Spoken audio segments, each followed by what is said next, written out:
no longer treading water, we're actually going under or going back downstream. So I'll pull up some information on that here in just a second. I see you. I was a big tennis player in high school, and we used to have matches up here at the tennis court. These are the tennis courts now. This is what it looks like. I mean, to me, it's a shame. It used to be so nice and had the net and little tables. Maybe you're not tennis players. Now it's kind of turned into a bit of a dog park where dogs go to use the restroom, and there's junk and there's trash. You know, there's two up here and two over here. I encourage you to walk over there and take a look at them. If you never do. I took a walk around the neighborhood. I only got chased away by a couple of neighbors while I was taking these pictures. So for those of you that I invaded your space there, I apologize.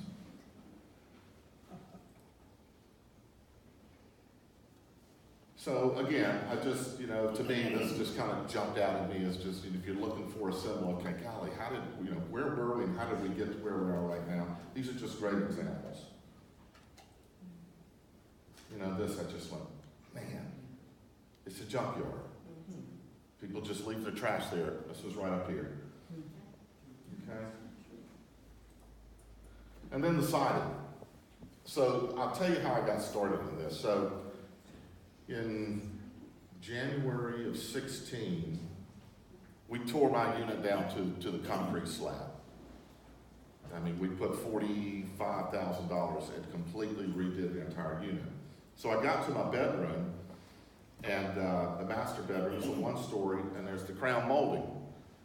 And I wanted to get rid of that old dark wood crown molding, put something a little lighter, so I pulled it back, and what did I see? Well, I saw black. I saw mold. And then I told my contractor, I said, Jose, keep pulling it back. Well, he pulled it back, and there it was. And I said, okay, now you got to start taking sheetrock off.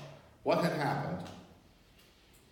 The downspout from my next door neighbor's roof dumped right onto my roof. They had a 2-story unit, dumped right onto my roof, went down the side of my unit. It was old siding, it wasn't caulked properly, and there was a hole in it, leaked into my bedroom. So I had to replace all the insulation, some studs, the blackboard in my unit, and I came here to North Bend for a board meeting, coming up two years ago now, and said, I'd like for you guys to pay for this. And I got, well, we'd like to pay for it too, but we're not going to. So it made me, that's kind of how I started getting involved in this whole initiative. So it wasn't just, golly, I don't have anything to do, why don't I do this? So that's kind of what happened. And for me, I guarantee you there's going to be some of your folks, some of your units, there's going to be rot and there's going to be mold. I promise you. Now we've done 5 buildings. About 25 units. Of the first 5 buildings that we started, we found 2 that had rot and mold, and we found 3 that had termite damage. So when we pull back this onion, we're going to find some things. So that's another reason. If you don't ever look behind to the closet door, you might not see what's in there. So this is just a picture I took of some multi-color siding that we've replaced. This is my little utility room. I wish I should have got down on my knees, but that's about 6 inches of board just gone, just rotted off there by the door that goes into the unit. There's our clubhouse. You walked through that when you came in this morning. Not so good, eh? So what we did, and there's an impact to this. So what we did is we asked, I think it was Zana and Brenda, to go back and look at our work orders. So if you don't know, there's a work order system online on our website where you can log in, place a work order. And so I asked them, we have 4 years of data in there. So we went back and looked at all the work that we have done over the last 4 years. So we've done 684 work orders in the last 4 years. But if you look at them, if you kind of go through them, paint and stain, 58. Siding, 88 work orders associated with siding alone. Gutters, 57. Up here, closing 33, those are primarily siding, gutter, decks, and fences. So we've also got some timbers, 15, that need to be replaced. So we're doing a lot of work repairing the siding non-stop every year. I mean, we are literally patching every week. Eric's patching something somewhere.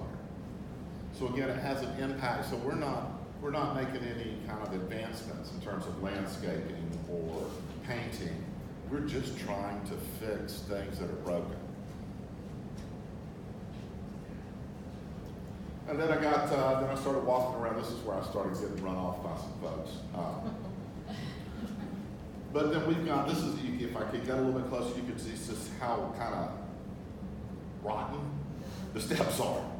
The railing's leaning. I don't know what the judge's doing out there. Maybe that's a compliance issue. You know, we'll get someone on that. Then you've got the barren dirt there, right? We haven't done really any sort of significant landscaping in years. So it's just an indication, just little snapshots of what we're dealing with here. There's another stoop, that's rock, right there.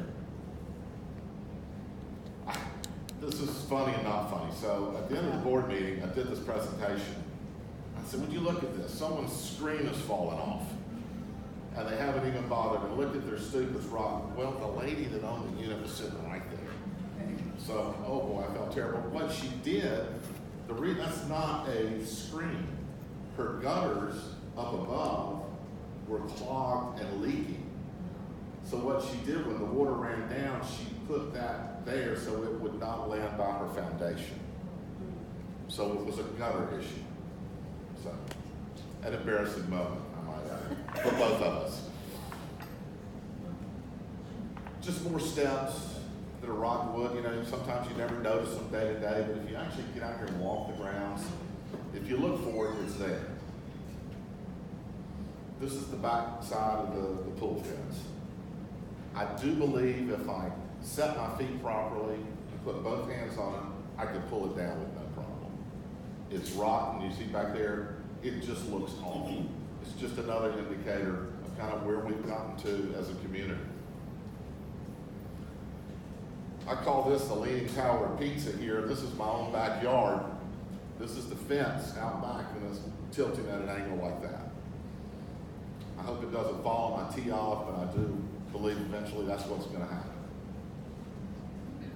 And I see my son has knocked over the bird bath and haven't filled that up. That's a problem. I'll get on that. But what if all our porches looked like that? Isn't that nice? That's something Eric did. And did a really nice job, and it just looks great. Nice and tight. Another issue, I think Christine made a nice post. It's not only we're replacing the siding, we're going to get rid of these nasty gutters. And we're also going to, and you can see these gutters here in this picture are literally falling off of the building. We're also going to make it so we're going to reroute the gutters so that no gutter dumps on a roof. They will all discharge at the ground level. For the big 2-story units, almost all of them dump on the lower roof below them. And that's where kind of I got my rod from. So we're going to change that. Barry's husband did a great job of kind of drawing up the whole plan, working with the gutter guys. So that's also, again, it's a big part of the siding initiative. So it is siding and gutters.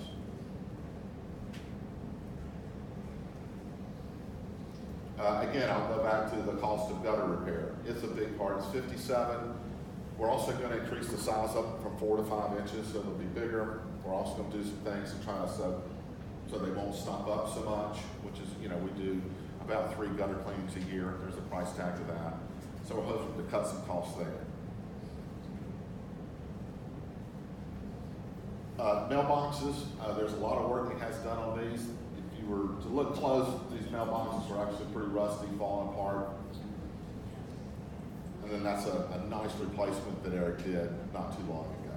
So again, I just, you know, if we could do it all throughout the neighborhood, but it's really just kind of on a crisis basis. We're kind of in crisis mode in terms of how we prioritize what we can do and what we can't do. All right, now don't laugh at this next one. We'll do that. We had a Halloween party here, 1984. Right here. This place is a time capsule. I promise you, that's the same furniture that I danced on. I danced on that table over there. So I'd like to introduce you to Billy Idol and Spock. I would be Spock. So that literally was 1984 right here in this clubhouse, and I can tell you, I can close my eyes, it hasn't changed.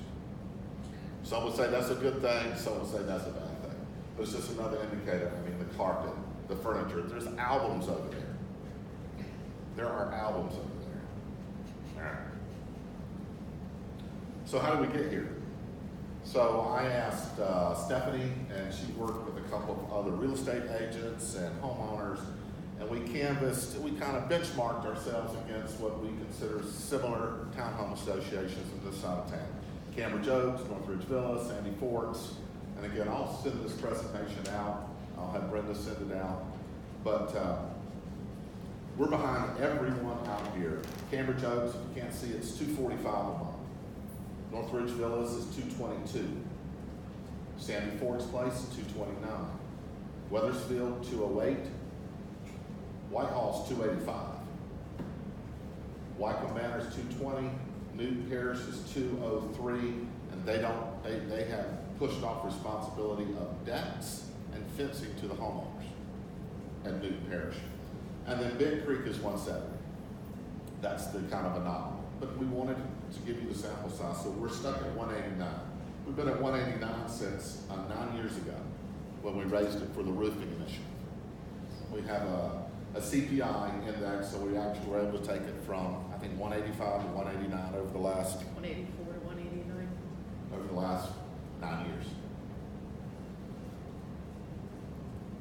We're allowed to raise the rates by the CPI, and so the inflation has been so low, it amounted to 54 cents one year, so 23 cents another year.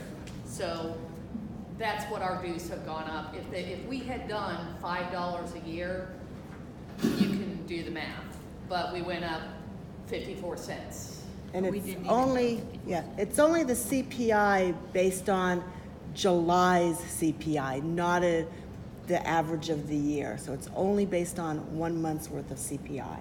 And then the bylaws, we can only raise the dues once every 5 years. It has to go before a vote. And so we're actually kind of, this siding initiative has also given us a great opportunity to address not only the siding issue, but all the other things we want to do to maintain our neighborhood.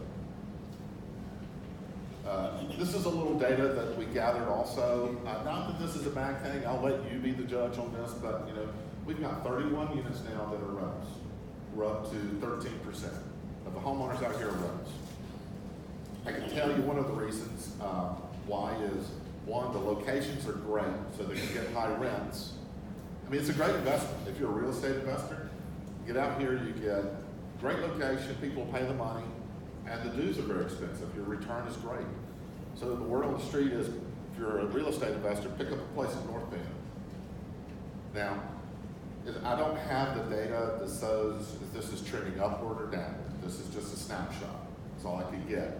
But my gut instinct tells me it's going up. Something to consider. You know, we want people in this neighborhood who are vested in this neighborhood, as opposed to people not are transient out there. I guarantee you there's some great renters out here that do a really, you know, take care of the place like it was their own. But it's just something for you guys to consider as you kind of go through this, making your decision.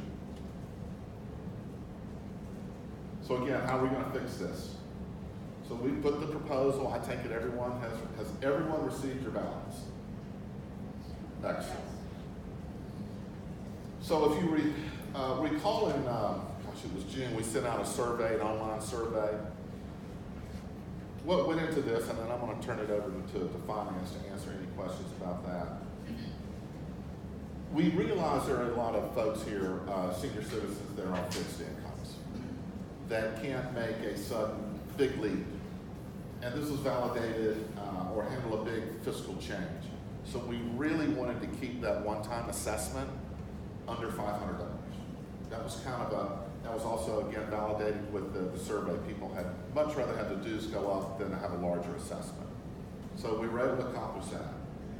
We were also, we needed to raise the dues to 225 to kind of get to where we needed to get to make the numbers work. And then finally, over the protests of some of the finance group, we're borrowing more money from our reserves to make this is the least impact that we could possibly make on the homeowners. I'll just put it like that. So again, that's kind of where we are. I look at this as more than just a siding initiative. It's how do we maintain our neighborhood here at North Bend? What kind of neighborhood do we want? Do we want to fix these bathrooms at the pool? Do we want to fix those holes in the bathrooms in there? If we don't, then it's clear. But if we do, this is a great opportunity to do that. So maybe I'll turn it over to the Finance Committee. But yeah, so I'll open it up maybe for questions right now, you think? Yeah, Okay. not finance related, because they should be able to answer that, but any questions about what we've done so far? I was just wondering about the reserves. Yes. She can answer that one for you. We're going into it. Is that on the sheet? Do I have access to what the reserves are and what we're taking out? Because I haven't been involved. Yes, so that is on the sheet. So if you go down and you look at the bottom part where it says amount projected from PARS, PARS is our paving, roofing, and siding account. Paving, roofing, and Siding, and amount projected from our CAP account, which is our capital expense account. You'll look over on the first column, and that's what we were originally taking out for the 2017-2018 year to do it. CAPS is our capital account, which pays for, you know, anything that we need, such as decks. So we keep the money in there, and when we need the money for decking, we take it out. That's If we, different from the reserve. so PARS and CAPS are our two accounts that we hold our money in, and then we have our operating account where we move everything from those accounts into, let's just say, our checking account where we pay everything out of, okay? I'm just looking for the word reserve. I'm sorry, I just. Okay, So, the reserve, the PARS account is paving, siding, roofing, restricted. We can only use that for those items. So that amount of money in there is about 205. The amount that's being put into PARS on a monthly basis is being spent to pay our loan payment. So that reserve account right now is like stagnant. It'll grow a little bit. So PARS is a reserve account? Yes. I'm sorry, I'm just like, Yes. Yeah. I'm just really in the first grade.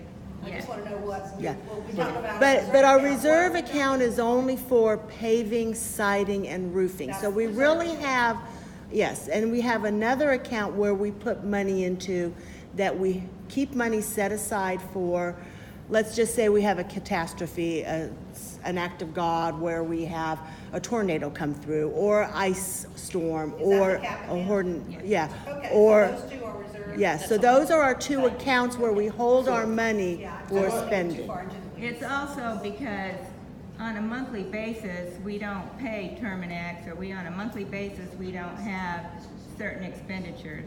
So we'll move money into the CAP account to earn better interest and move it back. Because, you know, you don't get the entire budget in 1 month. It's on a monthly basis. So some things don't come due at the same time. And so we keep that money over there, and then we can move it when we need it. It's a whole. So, new thing. yeah, our Yeah. quarterly. So those two are the Yeah, reserves. our quarterly and yearly expenses, things we just pay on a quarterly basis or a yearly basis, will be held in that CAP account. So sometimes it looks like we have a lot of money in there, but actually that money is already earmarked for another expense. But Yes. here's the good news, and this is kind of the commitment that we made together. We're going with this project, will be done in 9 months. So we're gonna get it done in 1 fiscal year. We're not gonna stretch this thing out over 2 or 3 years. What we're gonna do with the extra dues money is we're gonna replenish those accounts kind of in 2020, 2021, 2022. So we've got we've got a really tight approach to getting those accounts back to where they were. But in the short term, it's really gonna help all of us because we don't have to pay a large assessment. Questions? Well, proselytize and then question. First of all, Joe Ryan, wife of Keith White, lived here about 28 years and was the president of Portland. Thank you all for what you've done. Thank you. I cannot imagine trying to do this myself, really. It's been a labor, and thank you very much for it. Let's go back to sharing the glory and where we're at. Homeowning is the biggest investment we make. 28 years, I've seen the value of the property go skyrocketing despite the problems that you pointed out. This used to be North Raleigh, now it's Midtown. That can only be good for property values. I am very much inclined to vote for this. I think it's important to do that to maintain the values that we have individually and as a community. I do have two questions. I talked to you about it earlier, and I'll let you address them. One is, these units that were done, 6 or 7 units, wound up either the same color or very much the same color side by side. I think that detracts from the look that we're trying to get. And then the second question is the color scheme that we adopted. 3 of the colors are extraordinarily close to each other.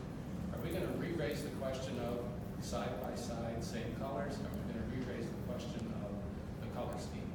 And I'll turn it over to you. So really, you're talking about color, scheme, and sequence. So those are scheme and sequence. So I can't wait to tackle that problem.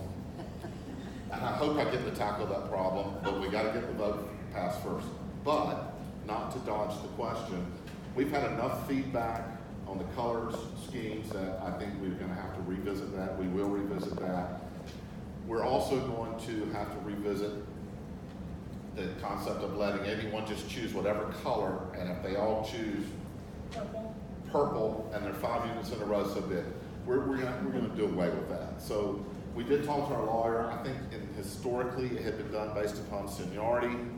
Our lawyers advised against that. That is not a valid criteria for choice, so we'll put the numbers in the hat and we'll do a draw. If 3 homeowners, we're thinking no more than 2 units the same color. But again, that's still up in the air. Certainly not 3. We may go to 1. We don't know yet. But you're right. We agree. It's not the ideal. Thank goodness those 5 units are kind of squirreled down there in the holler, so to speak. So we'll fix those 2 issues.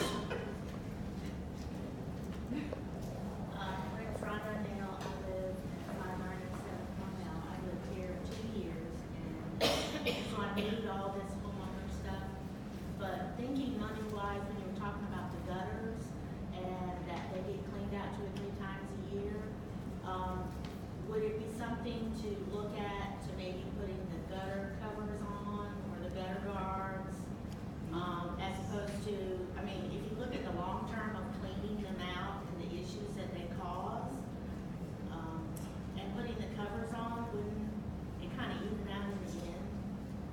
Yes. I kind of lost that battle. Eventually it would even out. So we did a cost analysis of, even though you have gutter guards, you still have to clean your gutters, which means you have to spend extra to have your gutters cleaned because you have to remove the guards to clean your gutters. So eventually in the long term, I would think we thought 6, 8, 10 years down the road, we might break even at that point because you don't know the cost of how that's going to be inflation for cleaning your gutters. And the other part of that was fitting that cost into the budget and going with what everybody wants as to be keeping the assessment and all our costs at a minimum. It was another $30,000, and we're just trying to get the siding out and replace it. No, Still clean them. that was so we're doing the 3 cleanings here. That we went that detailed discussions on that exact question. So at this time, we decided let's just go ahead and focus on the siding. Hopefully, build up our funds, and maybe in 5 years we'll put up gutter guards. If you got one of these, you'll notice that the first column was the original for the last year, and you'll see that the gutter cost is on there, and that we marked it eliminated. I wanted to make sure everyone saw this here, make sure you know exactly what we're getting. Thanks to Eric, who put this together. This is a model. This is our walls. Okay. So you've got, this is you on the inside, your sheet rock goes here. Then you've got, this is what we're replacing. This is all gonna be Arctic trim. That'll be the trim, there'll be no choices on that, all Arctic trim. Then you'll have the colors, this is your hardy plank, and this is your Tyvek wrap, keeps the moisture out. That's what we're replacing. When we get in there, and if we determine there's damage, we'll replace this blackboard, and sometimes we may have to replace the insulation, depending on if it's damaged or wet, okay? But these are the two things we're really focused on right here. And this is a responsibility of North Bend.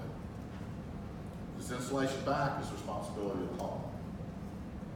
Okay? So that's what we're looking to do. So if you just want to come out here and take a look at this model, this is what we're doing. We're hoping to do. Questions? Yes? I noticed in the buildings that were done along the, is that Branchwood, is that? Yes. Yeah, that some of them that are one-story units that have two double windows in front. What we had originally and what we have currently is siding in between those windows, but they put the trim completely between the windows. I think maybe it was easier for them, which I think looks really bad. Are they gonna keep the same if we approve this? Will there be attention paid to that? Where there is siding now, there will be siding later?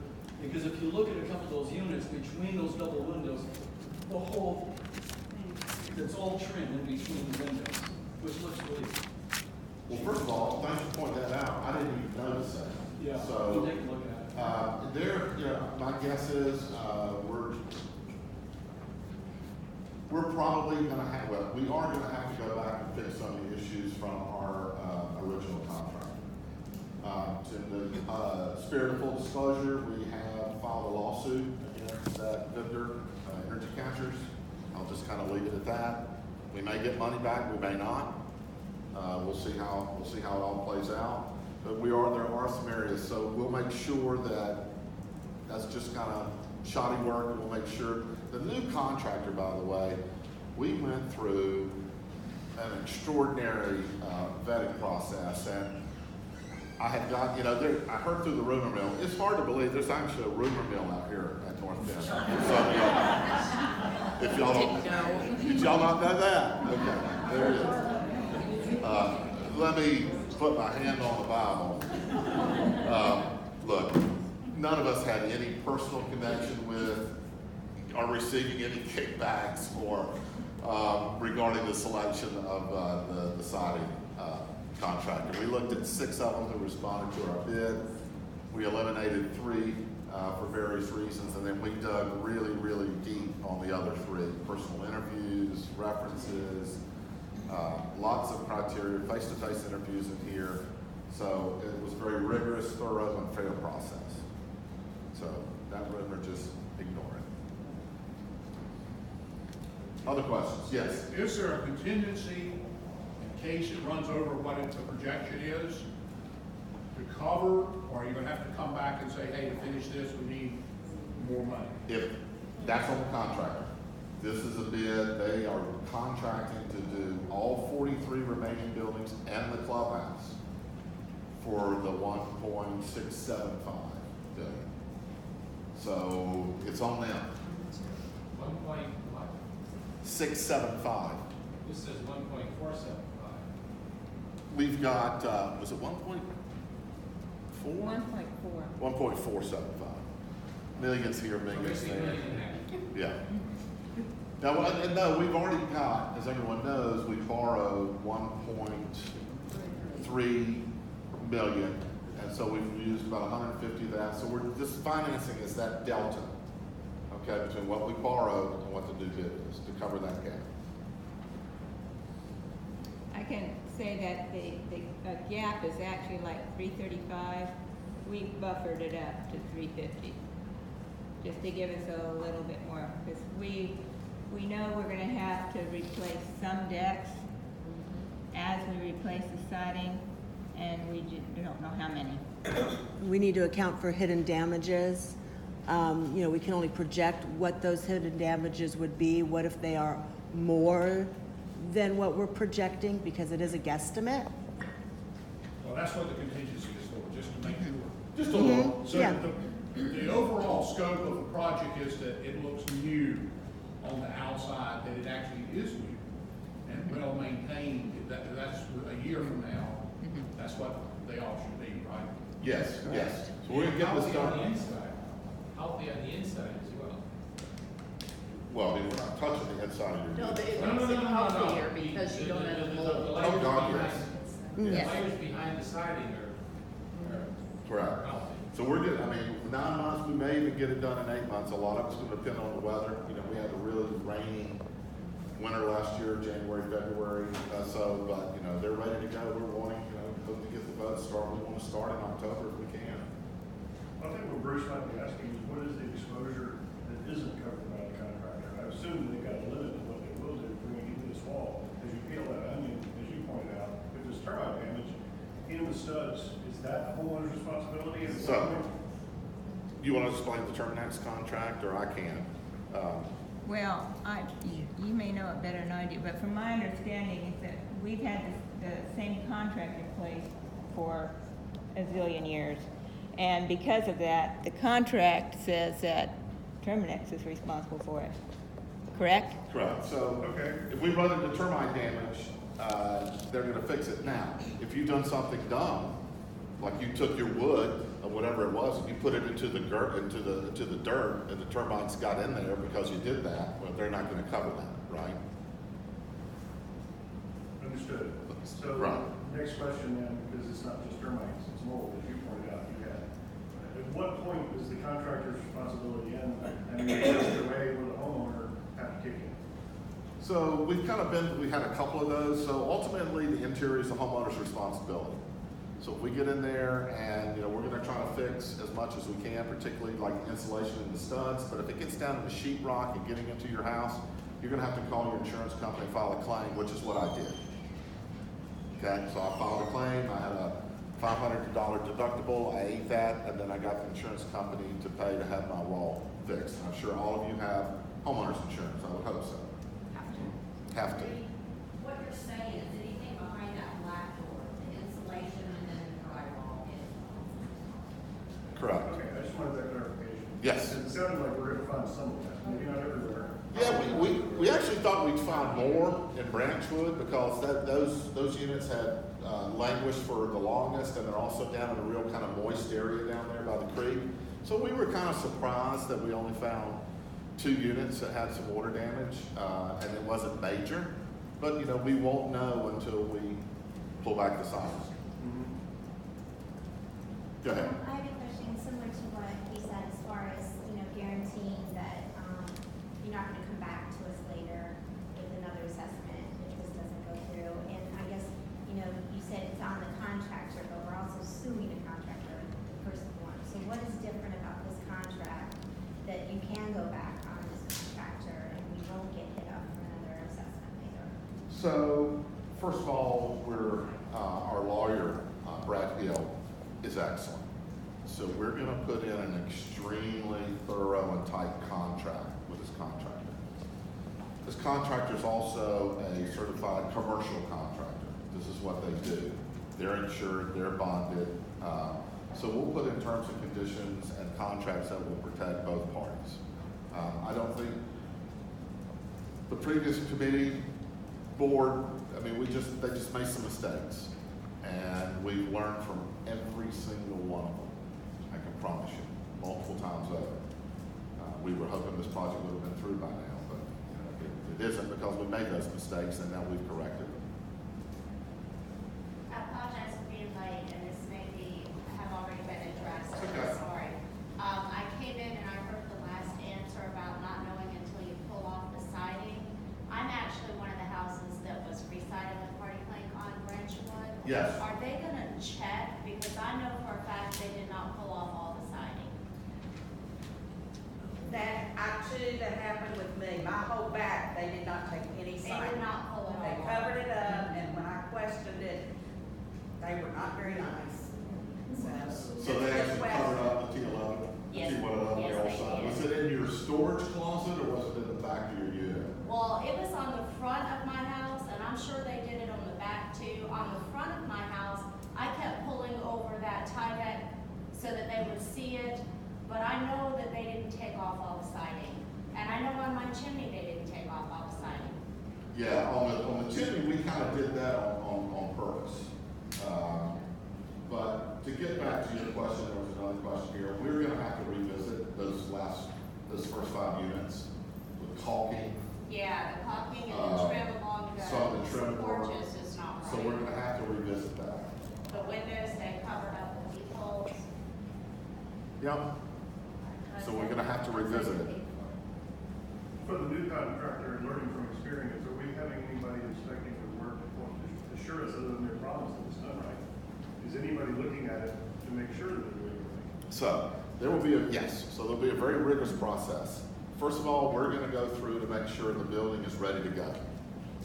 And that means, doorbells removed, lights removed, trees trimmed from the unit so they can get to it, everything kind of off so they can go to work.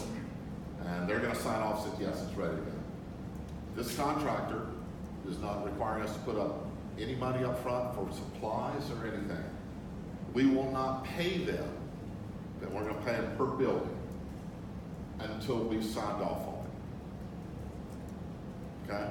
So that means we're not paying them up front. They're gonna order the supplies, they're gonna do the work, and then we're gonna inspect the entire building, whether it's 3 units or 6 units, until all the punch list is done, then we'll pay them for that building. Is 100% holdback? Pardon? 100% holdback? 100%? Hold back. Yes. That's great. This guy's a pro. He's a commercial contractor. He's got a great contract with his suppliers. And he says, yeah, and we've already negotiated that with him. We will pay him after he completes and we approve the building. The one big difference between this guy and who we had before is this is what they do. They do neighborhoods like this, but also they have no subs. They're doing the work themselves, and that was part of the problem we had with Energy Catchers is they had a sub who had a sub. So you're kind of going through too many different levels trying to make sure it's correct. This guy's it. You know, if there's any problems, he fixes it. We don't have to talk to him, and he'll talk to the next guy, who will talk to the next guy. Do we have the name of the contractor? Yes, it's EXT Construction. EST? EXT. You have a, Yeah, I just wanted to say also to kind of feed into what you're both sharing is, yes, everything you just said obviously is accurate, but not only do they do commercial, not only do they have a lot of experience, most of their business is townhome communities, and that has been most of their business, but I think an important point that I learned through this also, not only do they do mostly townhome communities, what was it, some 80% of their work, of that work, another 80 or 90% of that work is actually re-siding. It is not building a brand new community, it's the re-siding. So they have so much experience in that, and then couple that with the fact that they have all their own people, couple that with the fact, what Reed was saying, they, not only do we not pay them until we have inspected the work of one full building, they can't move forward until they have taken care of that. So we've got a lot of things in place this time, plus all of the interviewing and questions that we have. Brian had a great bid sheet worked up that was incredibly detailed. So there was a lot of discussion about all these things. So it's been...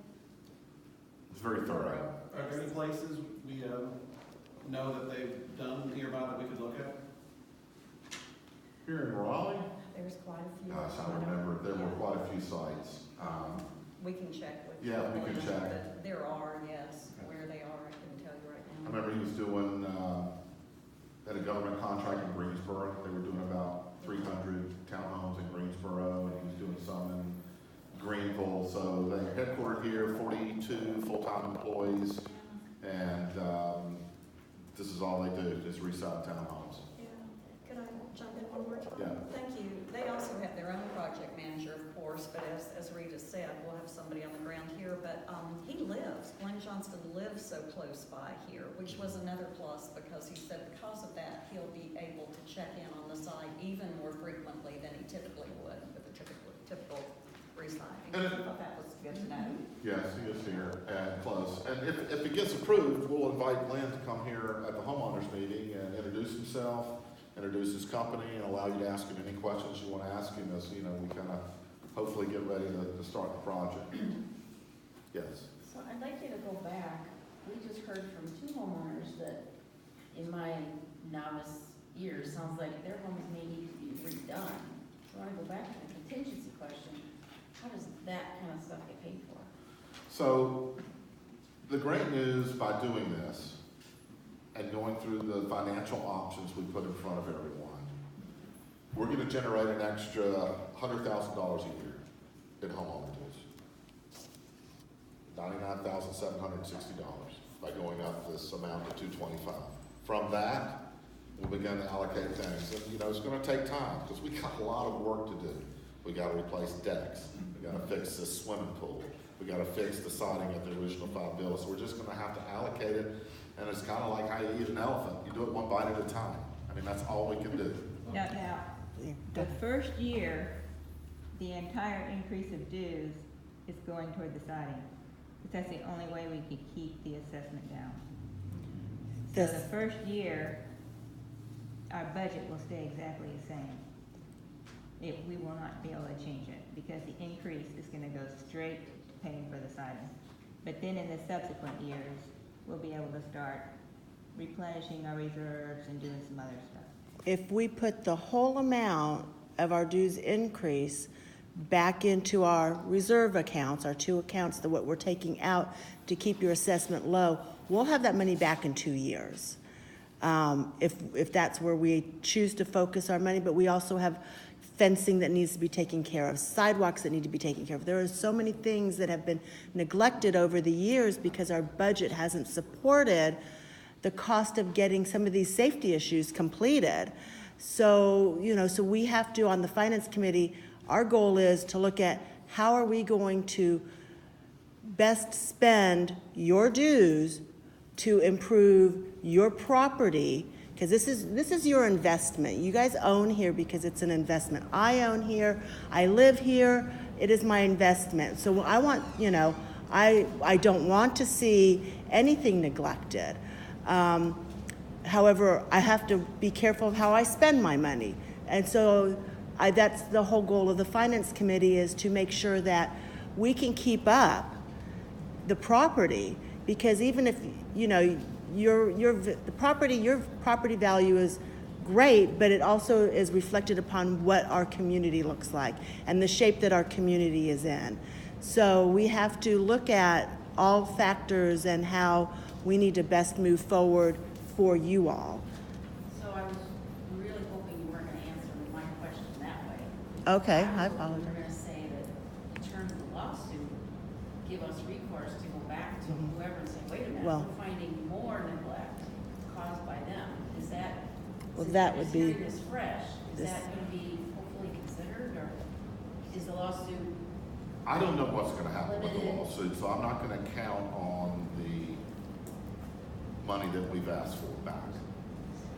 If we get it, then we'll figure out exactly what to do with it, and perhaps going back and refixing those 5 buildings might be the absolute thing we should do. But until that money's here, I can't, you know, I don't know what's going to happen. They're pretty shifty, this energy catchers, so we'll just have to see whether we'll get any money from them or not. well, and that's brand new. That's something that we have to look at. And of course, if that, you know, we have to take into consideration what has happened to their property, because it's their property and the value of their property. And so that's something that's brand new, and it's hard to answer that because, you know, now we have to have something totally different to look at. You know, so there really isn't an answer to that yet. There's more of it. Okay, so I guess the answer is that's an investigation that has to start taking place. How many of the others that were done Yes. Yeah. are like that? Who did you say was gonna do the inspection? Is that North Bend, is there a professional inspector? So we're looking for volunteers.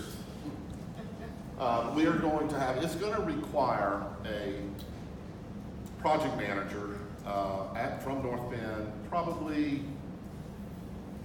10, 15, 20 hours a week to stay focused on making sure the buildings are prepped, the homeowners have turned their forms in, they've got their units ready, some of their responsibilities on the homeowner, that the building's ready to go, then for the sign-off process. So we are going to have kind of a person on the ground throughout the project. I think Christine, you volunteered to do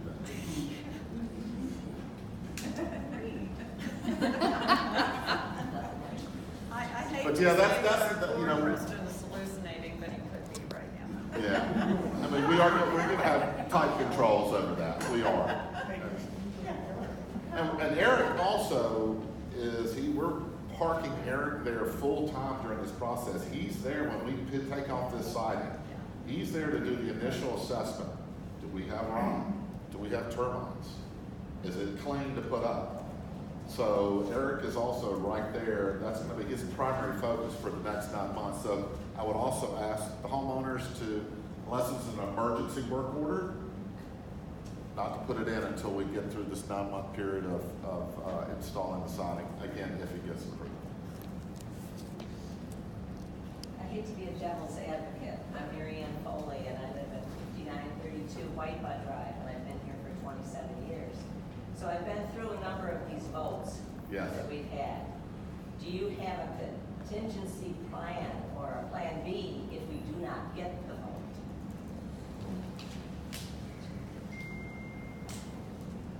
Not exactly.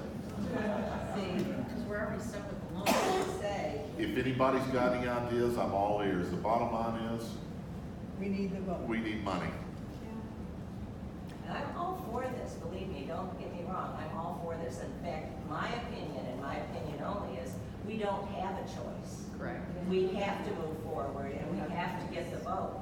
But I know several people who are not so committed to this. And I don't understand why, because they live in this community and they see what's been happening over the years.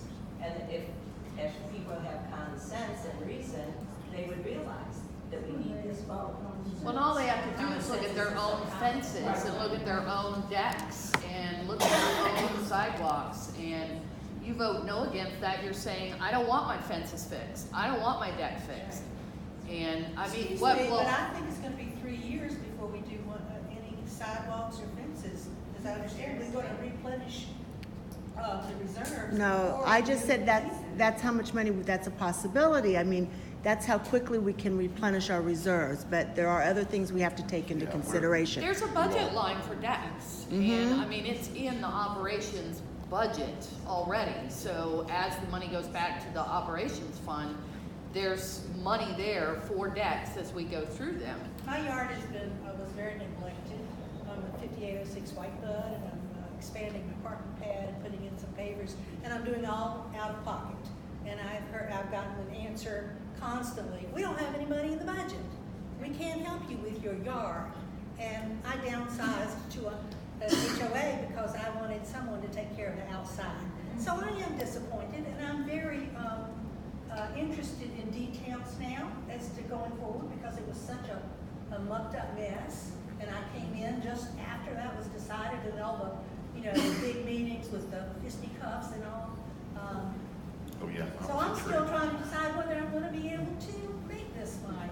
Well, I've been paying for my unit for years. I mean, landscaping, all the work. Out of your own pocket? Out of my own dang pocket, yeah, absolutely. And I mean, that's what you're gonna get for $189 a month. I mean, there's no way around it.